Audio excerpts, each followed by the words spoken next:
A reportagem do programa conversa nesse momento com o pároco da paróquia São João Batista de Grão-Pará, o padre Elias Della Justina, que fala aos ouvintes da rádio sobre, inicialmente, padre, sobre a reflexão desses próximos 40 dias, que já iniciou na última quarta-feira de cinza, com a Missa das Cinzas, né?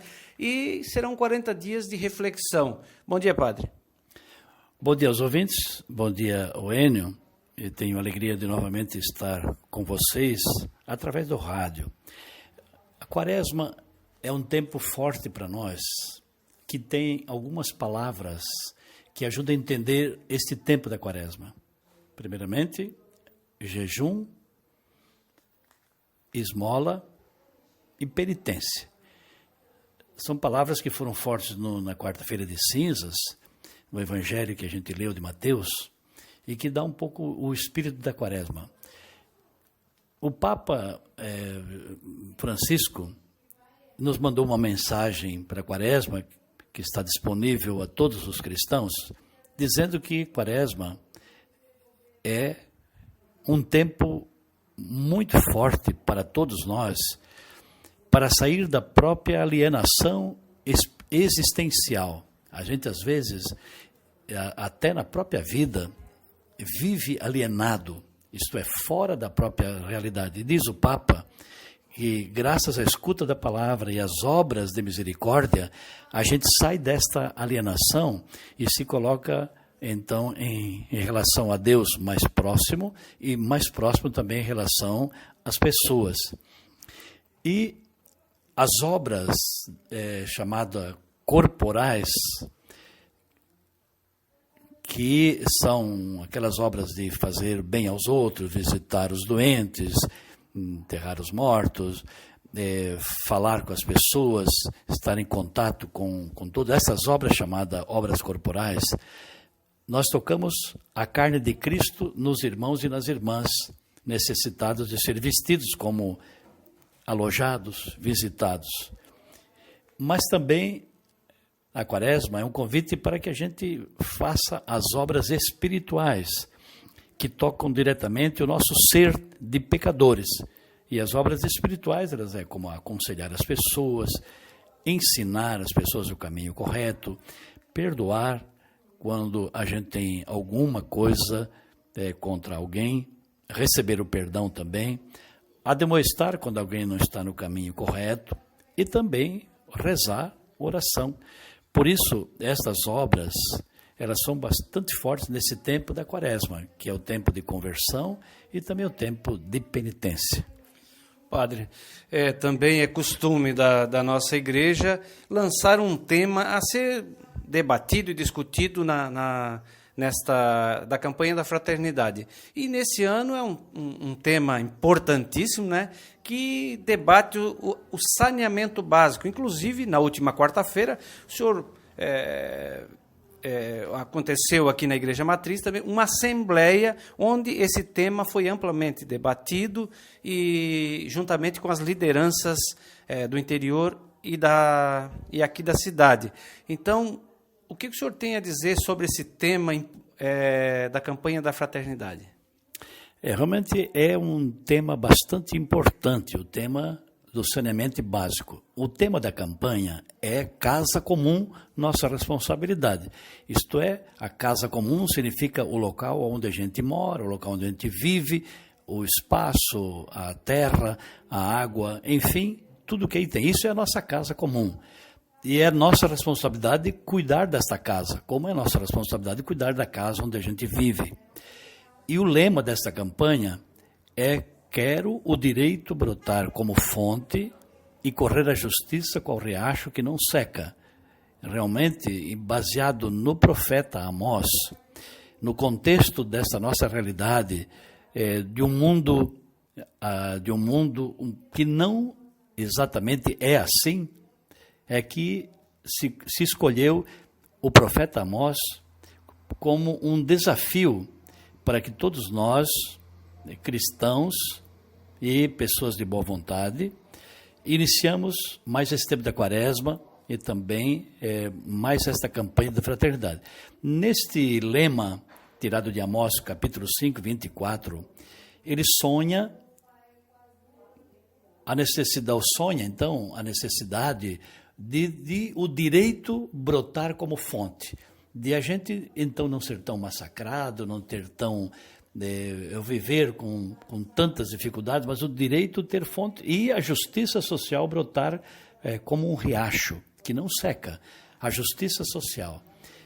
Realmente nós vivemos num mundo onde a justiça social ela é quase deixada de lado, porque as justiças são muitas vezes buscadas com interesses pessoais e não a social. E também o direito muitas vezes não é para todos, mas é para alguns. Então há muito a ser feito ainda pelo poder público na área do saneamento básico. E quando falamos de saneamento básico, nós lembramos 4 áreas, como você lembrou nesse encontro que fizemos com as lideranças aqui da Matriz. 4 áreas que o texto base da campanha nos coloca. Primeiramente, o abastecimento da água potável.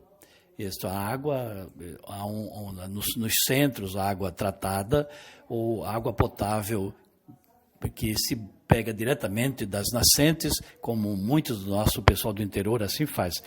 Também, outra área é a coleta e o tratamento do esgoto sanitário. Né? Nós todos temos, todas as pessoas, em todas as casas, comércio, nas indústrias, nos hospitais, enfim, nas escolas, nós acumulamos um lixo bastante grande. Então, primeiramente, o esgoto sanitário, mas também a coleta e a destinação correta do lixo. Nós formamos muito lixo. O que nós fazemos com o nosso lixo? Para onde vai o lixo? O cuidado do lixo reciclável, do lixo orgânico, né, que se pode voltar novamente à terra, logo que a gente usa também. E volto àquele assunto que eu lembrei, o tratamento do esgoto, a importância que tem também, né, de a gente cuidar do esgoto sanitário. O esgoto nas nossas casas, o esgoto sanitário, nós pensamos que é a nível de população de uma cidade, mas também o cuidado do esgoto na nossa casa, de não colocar ao ar livre ou correr atrás de casa ou na frente de casa o esgoto, sei lá, com animais ou mesmo até humano. Até é preciso que a gente tenha muito cuidado para a gente que não contamine as águas, não só dos rios, mas também o lençol freático, né? Essas águas sujas, por exemplo, até a caixa de gordura que a gente tem nas casas, se é bem cuidada essa caixa, colocada depois limpa e colocada no lugar correto, eu acho que aí tem quem possa explicar melhor como se cuida da caixa de gordura, ela não vai contaminar a água do rio, ou não vai contaminar o lençol freático, daqui a pouco que ela vai parar em algum lugar e aquilo vai contaminar e provocar doenças.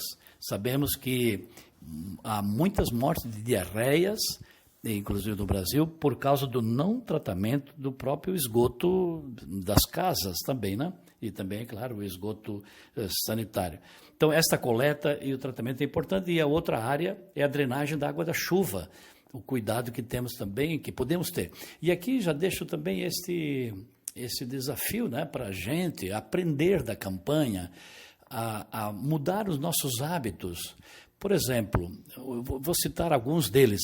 Eu citei agora a água da chuva. Por que a gente não acumula a água da chuva num latão ou num tanque, ou então formar uma caixa de água e aproveitar essa água para tanta coisa, para limpeza, para irrigação, para lavar carro e outras coisas assim. Então, a gente não aproveita bem a água da chuva.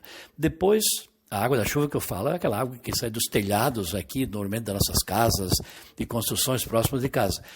Depois, fazer uma certa seleção dos nossos lixos em casa. A seleção significa o lixo orgânico já se bota diretamente no chão, na terra, onde ele pode ser reaproveitado, mas separar os lixos plásticos, de garrafa de vidro e outros recicláveis já pode ajudar também, ao menos fazer uma certa separação dentro de casa. Depois, não colocar também café, por exemplo, no ralo da pia. Acumula, coloca num cantinho, todo dia põe o pó de café, põe num determinado local, você recicla, não vai aquilo diretamente ali, que pode, além de entupir a sua pia, pode prejudicar a água lá na frente, que não é tratada, às vezes ela vai... Depois, a gordura de frituras. E as frituras a gente sabe que toda casa tem todo dia. E você está realmente separando essa gordura. Depois de você usar uma ou duas vezes, você sabe que essa gordura ela se contamina. Então você vai colocar em algum local e depois reaproveita. Essa gordura você mesmo pode reciclar. Eu sei de gente que aproveita essa gordura para fazer sabão em casa. E por que você também não pode fazer? Então, a gente às vezes vai comprar as coisas e deixa de aproveitar também isso. Então, são pequenas coisas que a gente pode fazer, que a campanha está pedindo que a gente até mude também o nosso comportamento diário com relação a este tema do saneamento básico, né? Então tá, obrigado pelas informações, padre, e a rádio se coloca sempre à disposição. Obrigado, Enio. Obrigado também pelo trabalho da SAMAI aqui de Grã-Pará, que faz um bom trabalho e que traz água com tanta generosidade para as nossas casas. O que temos que fazer ainda é cuidar bem desse uso, quer dizer, não tomar banho exagerado, ficar muito tempo gastando água demais, nas torneiras também não ficar gastando água exagerado, cuidar do uso da água na cozinha, na limpeza dos pátios e calçadas e todo tipo de limpeza. Acho que nós temos que cuidar disso também, porque essa é a nossa casa comum, né? Da Central de Jornalismo, falou o repórter Enio Baixo.